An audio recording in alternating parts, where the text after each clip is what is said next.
ہاتھ دھونا بھی وضو میں سنت ہے، ناک میں پانی ڈالنا بھی سنت ہے، کلی کرنا بھی.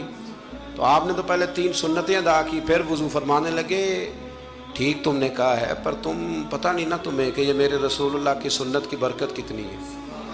شریعت حکم دیتی ہے کہ پانی معتدل ہونا چاہیے وضو کرنے کے لیے، نہ زیادہ ٹھنڈا ہو نہ زیادہ گرم ہو. زیادہ گرم ہو تو منہ جل جاتا ہے.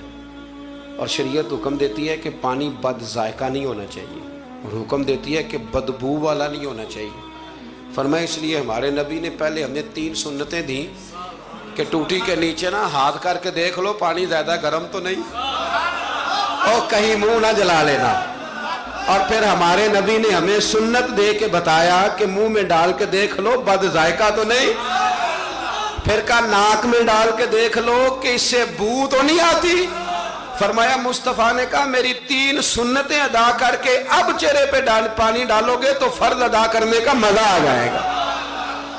اعلیٰ حضرت کو اللہ نے وہ کمال دیا، ملک سخن کی شاہی تم کو رضا مسلم، جس سمت آ گئے ہو سکے بٹھا دیے. باتیں بہت ساری ہیں، کچھ خالص علمی ہوتی ہیں، کچھ بڑے علم بھی ہوتا ہے اور اس میں لطف بھی ہوتا ہے. تو ایک لطف والی بات ہے آپ کو سناتا ہوں. علماء میں نا ایک مسئلے میں اختلاف ہے. خیر اب تو علماء میں مسئلے میں اختلاف ہو تو جاہل چھلانگ لگا کے اندر آ جاتے ہیں، کہتے تو ان کی پتہ تھا نہیں پوچھو.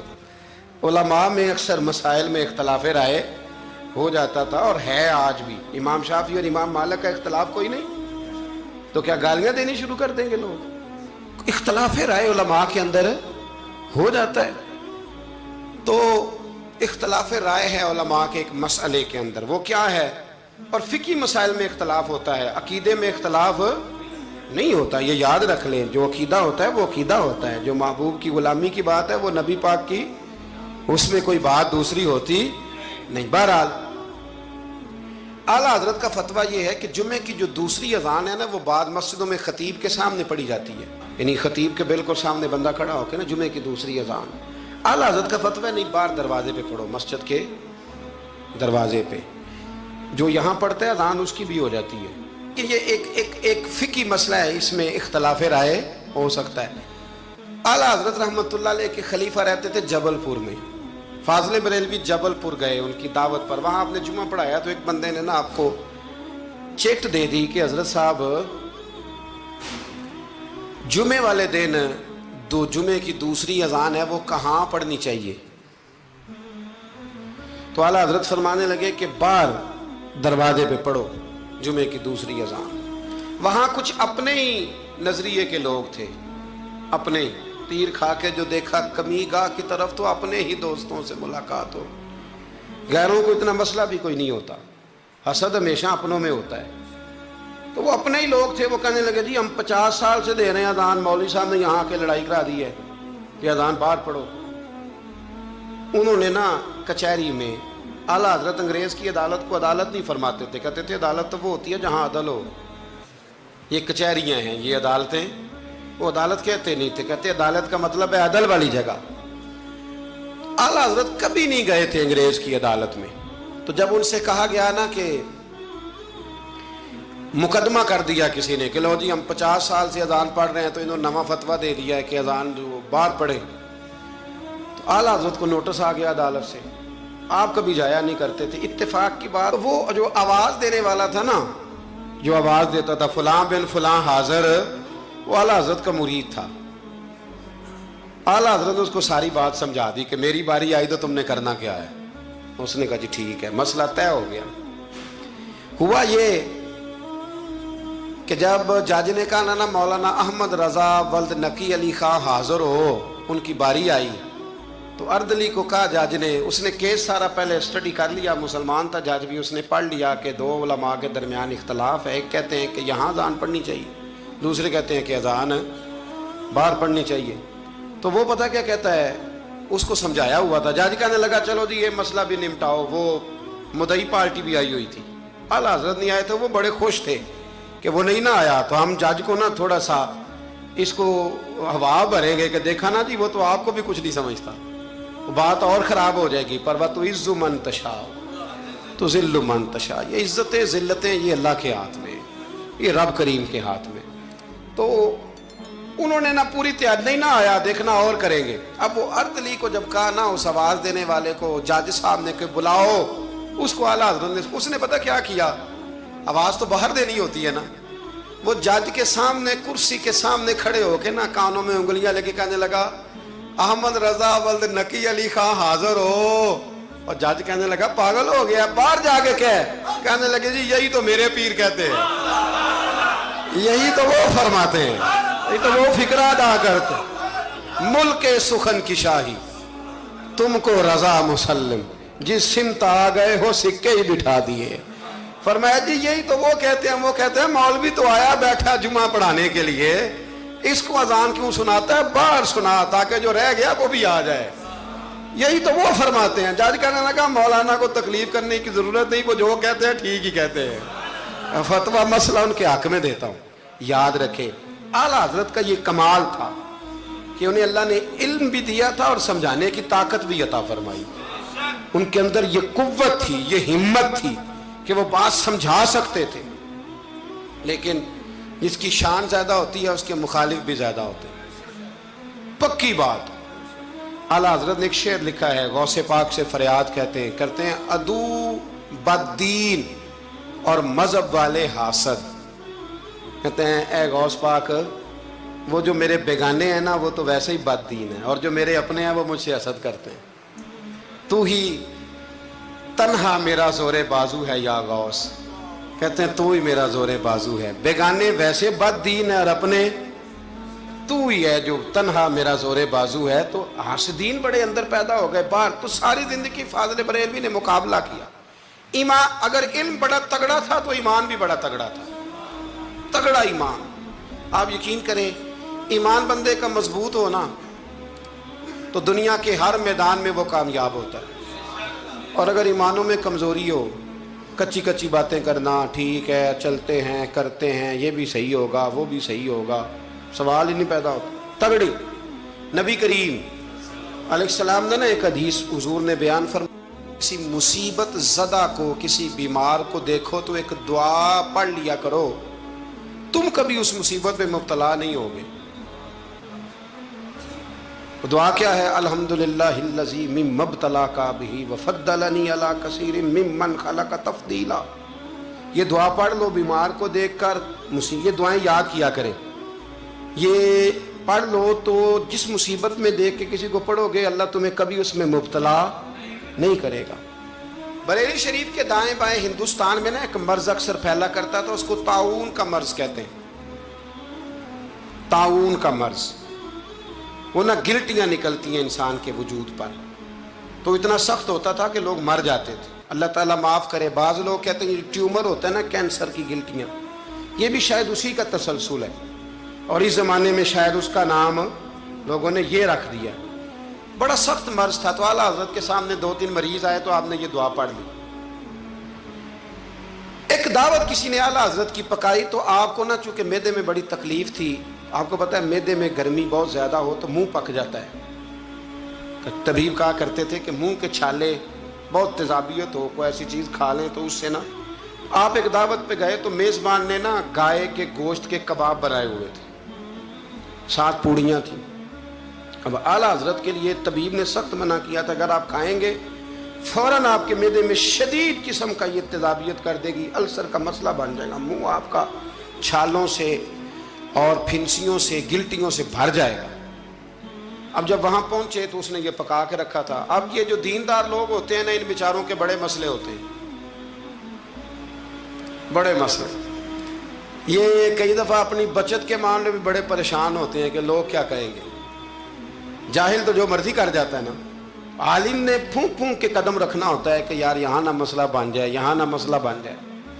اب وہ آپ کا خادم کہنے لگا حضور ان سے کہتے ہیں کہ یہ سادہ کوئی کھانا لے آئیں تاکہ آپ کھا لیں، اب یہ آپ کھائیں گے تو بیمار ہو جائیں گے۔ تو اعلیٰ حضرت فرمانے لگے وہ تو بات تیری ٹھیک ہے کہ بیمار ہو جاؤں گا، لیکن اب یہ آدمی ہے، اس کو میں کیسے کہوں؟ یہ کہے گا کہ میں نے اتنی محنت کی ہے اور یہ کھا نہیں رہے، اخلاقاً درست نہیں کہ آپ میزبان کو اب آپ کسی کو کہہ دیں، وہ واقعی مشکل ہوتی ہے کہ یار حد ہو گئی ہے، اتنے پیسے لگا دیے اس کو پسند نہیں آ رہا۔ خیر چاروں ناچار آپ فرمانے لگے یار جتنا بھی کھایا جاتا ہے کھا لیتے ہیں، پھر جو ہوگی دیکھی جائے گی، بندے کا دل رکھنا بھی تو ضروری ہے، اور رب کریم کے بندوں کا طریقہ یہی ہے، اللہ کے بندوں کا طریقہ یہی ہے، دل رکھنا بھی تو ضروری ہے نا۔ اعلیٰ حضرت نے نا وہ پوڑی بھی کھا لی، کباب بھی کھا لیا، جا کے گھر آ کے رات کو لیٹے، سویرے اٹھے تو منہ سارا چھالوں سے بھر گیا، کیونکہ طبیب نے منع کیا ہوا تھا، اتنا بھر گیا کہ بولا بھی نہیں جاتا، منہ کھولا بھی نہیں جاتا، شدید مشکل ہے، کیا کریں۔ آپ کے بھائی مولانا حسن رضا صاحب رحمۃ اللہ علیہ نا ایک طبیب کو لائے، بڑے سیانے کو، اس نے آتے ہی کہا ان کو تو طاعون ہو گیا۔ اعلیٰ حضرت فرمانے لگے تو جھوٹ بولتا ہے اور تیری حکمت بھی جھوٹ بولتی ہے، مجھے طاعون نہیں ہو سکتا۔ اس نے کہا جناب وہی گلٹنگ ہے۔ فرمانے لگے تو جھوٹ بولتا ہے اس لیے کہ میں نے طاعون والے مریض کو دیکھ کے وہ دعا پڑھ لی تھی جو میرے نبی نے سکھائی ہے۔ تو طبیب کی بات غلط ہو سکتی ہے، میرے حبیب کی غلط نہیں ہو سکتی، حبیب کی بات غلط ہو سکتی۔ فرمایا وہ کہنے لگا جی وہی ہے، تو آپ فرمانے لگے طبیب جھوٹا ثابت ہوگا اور حبیب کی بات کو اللہ سچ ثابت کرے گا، یہ ہو ہی نہیں سکتا، میں نے دعا پڑھ لی تھی، یہ کیسے ہو سکتا ہے؟ یہ یقین کامل ہے۔ یہ کیا ہے بولیے؟ علامہ اقبال کہا کرتے تھے یاد رکھو غلامی سے بدتر ہے بے یقینی، غلامی سے بدتر ہے بے یقین نہیں، یقین کامل، پیر کامل کہ یقین کامل، حالانکہ دونوں کوئی کامل ہونا چاہیے، پر یقین کامل بڑا نفع دیتا ہے۔ یقین کامل ہے، آپ یقین کریں۔ ایک درویش کی میں بات پڑھ رہا تھا تو وہ کہیں مرید ہو گئے، تو اتنے یہاں نا پیری مریدی بڑی کچی ہوتی ہے، ہو بھی سکتا ہے، پوچھ بھی لیتے ہیں کہ ایسا نہیں، مرید ہو گئے تو کسی نے ان کو کہا کہ سچی بات یہ ہے کہ بندہ کامل نہیں۔ فرمانے لگے نہیں کامل تو میں نے پکڑ لیا، میں نے رب سے کہنا ہے اسے کامل کر، کیونکہ میرا سارا کچھ یہی ہے۔ ختم ہو گئی بات، ایک در پھڑیے تو محکم پھڑیے، ایک دے ہو کے مریے، اللہ کر دے گا کامل، ختم ہو گئی بات۔ یہ کیا بات ہوئی؟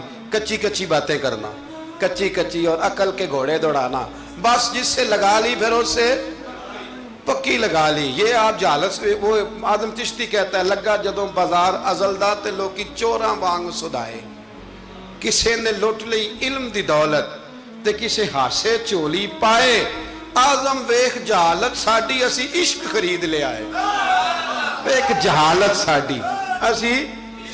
اور ایک شعر اور بڑا کمال ہے اس کا، چلو آ گیا ہے، اعلیٰ حضرت کا موضوع ہے نا تو مجھے بھی بڑا ہی مزہ آ رہا ہے۔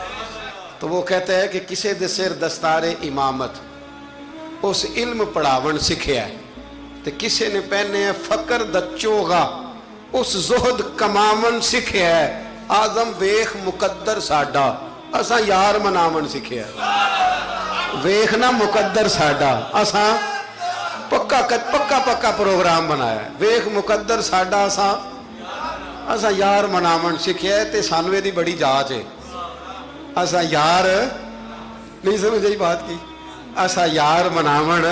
صحابہ کو پتہ ہوتا تھا کہ حضور کو منانا کیسے، وہ بندہ ڈھونڈ کے لے آتے تھے، انہیں پتہ تھا یہ کیسے مانیں گے۔ اور حضرت فرمانے لگے کہ طبیب کی بات غلط ہو سکتی ہے، حبیب کی بات غلط ہو سکتی، مجھے طاعون نہیں ہو سکتا، سوال ہی نہیں پیدا ہوتا۔ وہ حکیم ناراض ہو گیا، وہ نا ڈاکٹر صاحب بگڑ جاتے ہیں کہ میرا مطلب ہے یہ کیسے ہو گیا۔ صرف ایک عالم ہے بیچارہ، اس کو سارے کہہ لیتے ہیں کہ تو غلط چل رہا ہے، ورنہ ڈاکٹر کے نسخے کے خلاف آپ بات کر سکتے، وہ کہتا ہے ڈاکٹر میں ہوں کہ تو ہے۔ تو وہ طبیب صاحب ناراض ہو کے چلے گئے، کچھ لوگ جو تھے ساتھ وہ بھی کہنے لگے کہ طبیب تو بہت بڑا تھا، پر چلو یہ کہتے ہیں مجھے نہیں ہے تو نہیں، اب سارے لوگ مانتے ہیں کہ طاعون ہے۔ رات کو نا ایک شاگرد اعلیٰ حضرت کے کان میں کہنے لگا حضور تھوڑا سا وہ میں نے بھی پڑھا ہے کہ مشورہ دوں، فرمایا دو۔ کہنے لگا جی مسواک کریں آپ، تھوڑا سا منہ کھول جائے گا، اور پھر کالی مرچ پیس کے نا تھوڑی منہ میں ڈالیں، مجھے لگتا ہے کہ مسئلہ حل ہو جائے گا۔ فرمانے لگے تو میرا مخلص ہے، تو جو کہہ رہا ہے مجھے بھی اس میں بہتری لگ رہی ہے۔ وہ ایک مسواک لایا، فرمایا یہ میرے نبی کی سنت ہے، تھوڑی سی مشکل سے مسواک کی، اور پھر مرچیں نا کالی مرچیں پسی ہوئی منہ میں ڈالیں۔ آدھے گھنٹے کے بعد ایک قے آئی، اور اندر نہ سارا خون جو مسوڑوں میں تھا اور جو سارا جمع ہوا تھا باہر آ گیا۔ اعلیٰ حضرت رحمۃ اللہ علیہ فرمانے لگے بلا کے لاؤ اس طبیب کو، وہ کہتا تھا منہ کھل نہیں سکتا، گلٹیاں بن گئے، اسے بلا کے لاؤ، پہلے میں اسے اللہ کا قرآن سناؤں گا، پھر محمد عربی کی نعت سناؤں گا، اور میں بتاؤں گا کہ میرا منہ کھلا ہے کہ نہیں کھلا، بلا کے لاؤ۔ میرا یقین کامل ہے کہ حضور نے جو فرما دیا ہے اس سے بات آگے پیچھے ہو سکتی، یہ کمال۔ اور پھر علم کمال تھا، یقین کمال تھا، تو عمل بھی کمال تھا، عمل بھی کمال، عمل اعلیٰ حضرت نے پایا تھا، کمال کا عمل تھا، کمال۔ دیکھیں ایک دفعہ نا آپ نا سفر کرتے تھے نا، جب اس وقت ٹرین پہ سفر زیادہ ہوتا تھا، آج بھی ہندوستان کے لوگ ٹرین پہ سفر کرنا پسند کرتے ہیں، میں نے بھی وہاں ٹرین پہ سفر کیا ہے، تو ٹرین بیفور ٹائم آ جاتی ہے، وقت سے پہلے اسٹیشن پہ ٹرین ہوتی ہے، مزہ آتا ہے ٹرین پہ سفر کرنے۔ تو ایک دفعہ میں یہاں لاہور سے بیٹھا کراچی جانے کے لیے، تو میں نے ان سے پوچھا کب پہنچے گی؟ کہتے تسی بہ جاؤ، جدو سارے پہنچن گے تسی بھی پہنچ جاؤ گے۔ یعنی ہمارا یہ حال ہے کہ وہ اس نے نا مجھے مطلب اتنا شاندار جواب دیا کہ میں چپ کر گیا، میں کہ گل تو ٹھیک کر دے، کہندے جی ٹائم ہوں تمہیں کیویں دسیے، کیونکہ ٹائم ہے ہی کوئی نہیں، حالات ہی بڑے خراب تھے ان دنوں۔ کہنے لگا بیٹھ جائیں، جب سارے پہنچیں گے تو آپ بھی۔ میں کہ چلو ٹھیک ہے، ختم ہو گئی بات۔ تو ہندوستان میں نا ٹرین کا سفر زیادہ کیا جاتا ہے، اللہ تبارک و تعالیٰ فضل کرے گا، پاکستان کی بھی ہر چیز انشاءاللہ آگے نکل جائے گی ساری دنیا، اس وطن پہ اللہ نے بڑا ہی فضل کرنا ہے۔ تو سفر تھا، اعلیٰ حضرت کا طریقہ یہ تھا کہ آپ یہ حساب لگاتے تھے کہ نماز کا وقت کہاں آئے گا، کوشش فرماتے تھے کہ ٹرین بدلنی پڑے تو بدل لیں، لیکن ایسے ٹائم پہ جا کے ٹرین رکے کہ جہاں نماز نہ رہ جائے، یہ خاص ان کا تقویٰ تھا۔ بہرحال ایک دفعہ نا اجمیر شریف جا رہے تھے، خواجہ معین الدین اجمیری کے مزار پہ حاضری دے، سلطان الہند کے مزار پہ اعلیٰ حضرت تشریف لے جا رہے۔ رستے میں نے ایک جگہ مغرب کا وقت ہوا، ٹرین تھوڑی دیر کے لیے رکی، تو اعلیٰ حضرت فرمانے لگے نیچے اترو بھائی۔ ساتھ ہی نا پلیٹ فارم پہ صفیں بچ گئیں، چادریں بچ گئیں، مسلح بچ گئے، اعلیٰ حضرت جماعت کرانی شروع کر دی۔ رابٹ نام تھا اسٹیشن ماسٹر کا، وقت ہو گیا، وہ جو گاڑی کا ڈرائیور تھا وہ مسلمان تھا اور بڑا عقیدت مند تھا، یہ انگریز تھا، انگریزوں کی حکومت تھی۔ اس کا دل تھا کہ میں بزرگوں کو نماز پڑھ لینے دوں، پر یہ کہنے لگا چل ٹائم ہو گیا، وسل دے، جو بیٹھ گیا، جو رہ گیا رہ گیا۔ اس نے وسل دیا گاڑی کو، اعلیٰ حضرت نماز پڑھتے رہے، دوسری رکعت سکون سے نماز پڑھی۔ اب وہ گاڑی کو آگے لے جاتے ہیں، گاڑی آگے جاتی نہیں، آگے لے جاتے ہیں جاتی نہیں۔ وہ رابٹ جو تھا وہ کہنے لگا اس کو، ڈرائیور کو، چلاتا کیوں نہیں؟ کہنے لگا چال ہی نہیں رہی، انجن میں مسئلہ ہو گیا ہے۔ کہنے لگا ذرا پیچھے کرنا، اس نے پیچھے کی تو پیچھے ہونے لگ گئی، آگے کی تو جاتی نہیں۔ اس کو شک پڑا کہ یہ مسلمان ہے، شاید فیور کر رہا ہے، کہتا تو نیچے اتر، میں بیٹھتا ہوں۔ وہ بیٹھا، اور وہ آگے کرتا ہے تو گاڑی آگے نہیں جاتی، پیچھے کرتا ہے تو گاڑی پیچھے جاتی ہے۔ انجینئر کو بلایا، ہر چیز چیک کر لی، پر گاڑی چلتی نہیں۔ کیسے چلے؟ ہر مشکل دی کنجی یارو ہاتھ مرداں دے آئی، یہ کیسے چلے گی؟ سوال ہی نہیں پیدا ہوتا، چل سکتی نہیں۔ اب جو اس کو نا تھوڑی سمجھ آئی، پوری سمجھ کے بعد نا دل نرم ہوا، اتر کے نا اعلیٰ حضرت نماز پڑھ رہے تو بیٹھ گیا، غور سے دیکھنے لگا کہ بڑے خشوع سے، وضو سے، عاجزی سے، دل جمی سے اعلیٰ حضرت نماز پڑھ رہے ہیں، شوق سے، ذوق سے، توجہ سے، بڑا متاثر ہوا۔ نماز مکمل ہوئی نا تو ڈرائیور سے کہنے لگا میں نے بھی ساتھ جانا ہے، وہ بھی گاڑی میں بیٹھ گیا۔ تو اعلیٰ حضرت سے فرمانے لگا، عرض کرنے لگا حضور یہ کیا تھا سارا کچھ؟ فرمانے لگے کچھ بھی نہیں، میں رب کی نماز پڑھ رہا تھا، رب نے بندوبست کرا دیا ہے، نماز جو اللہ کی تھی اللہ نے بندوبست کر دیا ہے، اس سے زیادہ میرا کمال کوئی نہیں۔ کہنے لگا حضرت جی پہلے میں نے اسلام سنا تھا، آج میں نے اسلام دیکھ لیا ہے، آپ مجھے کلمہ پڑھائیں، میں مسلمان ہونا چاہتا ہوں، اب مجھے کلمہ پڑھائیں، میں مسلمان ہونا چاہتا ہوں۔ اب مرید، آپ کو پتہ ہے مریدوں کا اپنا ذوق ہوتا ہے، کہنے لگے حضور آپ کی کرامت ہے، آپ کی کرامت ہے کہ ایک انگریز مسلمان ہو گیا۔ فرمانے لگے بڑے آدمی تھے نا تو بڑے لوگ چیزیں اپنے کھاتے میں نہیں ڈالا کرتے، وہ ان چیزوں سے نفع لے کے قد نہیں اونچا کرتے۔ کہا جناب آپ کی کرامت ہے۔ فرمایا نہیں میری کرامت نہیں، یہ نماز کی برکت ہے، میری کرامت نہیں، یہ نماز کی برکت ہے کہ میں نماز پڑھ رہا تھا اور نماز کی برکت سے اللہ نے اسے ایمان کی توفیق عطا فرما دی۔ اعلیٰ حضرت نے اپنی ساری زندگی، ایک شخص نے پوچھا کہ آپ نے ساری زندگی حضور کی نعتیں لکھی ہیں، تو قبر میں جاؤ گے تو کیا کہو گے؟ کہنے لگے کہوں گا سرور کہوں کہ مالک و مولا کہوں تجھے۔ حضور سونیا میں کیا کہوں؟ سرور کہوں کہ مالک و مولا کہوں تجھے، باغ خلیل کا گلے زیبا کہوں تجھے، تیرے تو وصف عیب تناہی سے ہیں بری، حیران ہوں میرے شاہ میں کیا کیا کہوں تجھے، حیران ہوں میرے شاہ میں کیا کیا کہوں تجھے، لیکن رضا نے ختم سخن اس پہ کر دیا، خالق کا بندہ خلق کا آقا کہوں تجھے۔ پھر کہنے لگے نعمتیں بانٹتا جس سمت وہ ذیشان گیا، ساتھ ہی منشی رحمت کا قلم دان گیا، انہیں مانا انہیں جانا نہ رکھا غیر سے کام، للہ الحمد میں دنیا سے مسلمان گیا، آج لے ان کی پناہ آج مدد مانگ ان سے، کل نہ مانیں گے قیامت میں اگر مان گیا، جان و دل ہوش و خرد سب تو مدینے پہنچے، تم نہیں چلتے رضا سارا تو سامان گیا۔ اور دیکھیے لکھنے کا انداز، کہنے لگے ان کی مہک نے دل کے غنچے کھلا دی، ان کی مہک نے دل کے، یہ نہیں کہا کہ موسم کھلا دیا ہے، دل کے، صرف حضور نے نہیں، حضور کی مہک نے، ان کی مہک نے دل کے غنچے کھلا دیے ہیں، جس راہ چل دیے ہیں کوچے، بس حضور گزر جائیں تو وہ گھر بس جاتا ہے، کوچہ بس جاتا ہے، ان کی مہک نے دل کے غنچے کھلا دیے ہیں، جس راہ چل دیے ہیں کوچے بسا دیے ہیں، اللہ کیا جہنم اب بھی نہ سرد ہوگا، رو رو کے مصطفیٰ نے دریا بہا دیے ہیں، رو رو کے مصطفیٰ نے دریا بہا دیے ہیں، رو رو کے مصطفیٰ نے دریا بہا دیے ہیں۔ یہ شعر جب پہنچا نا داغ دہلوی کے پاس، اقبال کے استاد، تو وہ کہنے لگے مجھے کہنے دو ملک سخن کی شاہی، تم کو رضا مسلم، تم جس سمت آ گئے ہو سکے بٹھا دیے۔ کچھ لوگوں نے ان پر بڑے بڑے الزامات لگائے، بڑے بڑے، لیکن آپ یقین کریں ان کی جو تعلیمات ہیں وہ انہی کی ہیں۔